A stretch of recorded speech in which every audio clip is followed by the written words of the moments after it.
Hello বন্ধুরা, good morning, শুভ সকাল সবাইকে। তোমরা সবাই কেমন আছো? দেখো, আজকে আমি সকালে রান্না করতে চলে আসছি।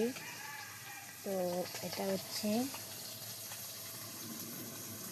সরপুঁটি মাছ। এটা সিদ্ধ দিয়ে মানে ভাপা করব বাটিতে করে, কোনো কিছু তো করবো না, এমনি বাটিতে করে ভাপা করব। তার জন্য এটা মশলাগুলো রেডি করেছি। মূলো আর আলু দিয়ে সবজি, উচ্ছে ভাজি, পেঁয়াজ দিয়ে উচ্ছে ভাজি, আর কালকে তাল রান্না করেছিলাম নারকেল দুধ দিয়ে, ওটা একটু আছে। আর এখানে মাছ ভাজি হচ্ছে, এটা হচ্ছে সবজি করবো এটা দিয়ে। আর মশলাটা এখনও পেশা হয়নি, আমি পিসবো।